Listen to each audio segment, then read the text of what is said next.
Pakistan cricket দল তো বটেই, বিশ্ববাসীর জন্য এটি একটি স্মরণীয় ম্যাচ। দেখতে পাচ্ছেন পাকিস্তানের শহীদ আফ্রিদি বোল্ড আউট হয়ে গেল। 2014 সালের টি-20 বিশ্বকাপ। পাকিস্তানের দরকার 6 বলে 36 রান।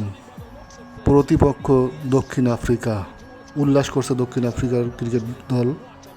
দক্ষিণ আফ্রিকার দর্শকরা উল্লাস করছে, কারণ ক্রিজে শহীদ আফ্রিদি থাকা মানেই তাদের জন্য টেনশনের কারণ ছিল। প্লেয়ারদের ভঙ্গি দেখে মনে হচ্ছে কিছু একটা ঘটেছে।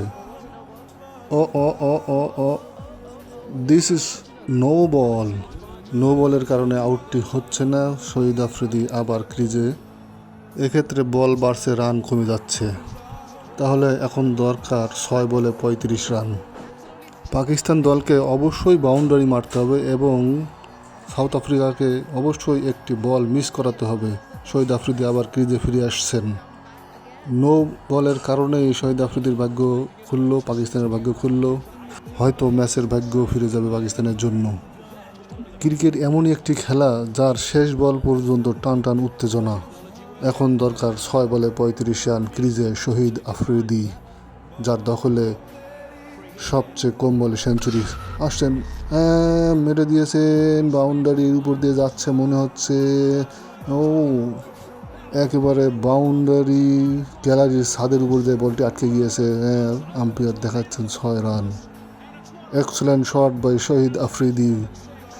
জিততে হলে এখন পাকিস্তানের দরকার 5 বলে 29 রান। পারবে কি পাকিস্তান? ক্রিকেটকে এজন্যই অনিশ্চয়তার খেলা বলা হয়।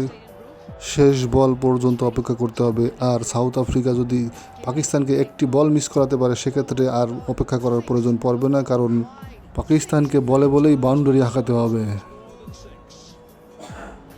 দেখতে পাচ্ছেন সেই বাউন্ডারি হাঁকানো বলটি ছাদে আটকে গিয়েছে। বাউন্ডারি গ্যালারির উত্তেজনাপূর্ণ ম্যাচ, শ্বাসরুদ্ধকর ম্যাচ। বলটি কিন্তু ভালোই করেছিলেন, দারুণ সুইং করেছিল বলটি। শহীদ আফ্রিদি নিজেও দেখছেন বল চলে যাচ্ছে বাউন্ডারির ছাদের উপর। পরের বল আবার 6 হতে পারে এবং 6। দর্শক গ্যালারিতে গিয়ে বলটি পড়লো। পরপর 2 বলে 2টি 6 মেরে দিয়েছেন শহীদ আফ্রিদি। এখন দরকার 4 বলে 23 রান। পাকিস্তান 2014 সাল ICC বিশ্বকাপ টি-20। সুন্দর একটি ম্যাচ, উপভোগ করার মতো ম্যাচ, হার্টবিট বেড়ে যাওয়ার মতো ম্যাচ। দেখতে পাচ্ছেন স্লো মোশনে বলটি কোথায় যাচ্ছে দর্শকদের ভিতরে। বিশাল বড় 6। শহীদ আফ্রিদি মানেই চমক, যার ঝুড়িতে রয়েছে 37 বলের সেঞ্চুরি। অর্থাৎ পরের বল আবার 6। Unbelievable shot by Shahid Afridi. Umpire দেখাচ্ছেন 6। পাকিস্তানের দর্শকদের উল্লাস।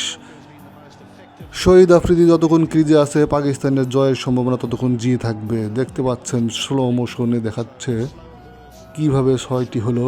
বাউন্ডারির দিকে বলটি চলে যাচ্ছে। Excellent shot by Shahid Afridi. এখন দরকার 3 বলে 17 রান। আবার স্লো মোশন। শহীদ আফ্রিদি, পরের বল বাউন্ডারির দিকে যাচ্ছে বল। ইয়েস, আবার 6 ওভার বাউন্ডারি এবং 6টি রান পাকিস্তানের ঝুড়িতে যোগ হলো। এক্ষেত্রে দরকার 2 বলে 11 রান। ক্রিজে রয়েছেন শহীদ আফ্রিদি। টান টান উত্তেজনা দর্শকদের ভিতরেও চলছে, প্লেয়ারদের ভিতরেও চলছে।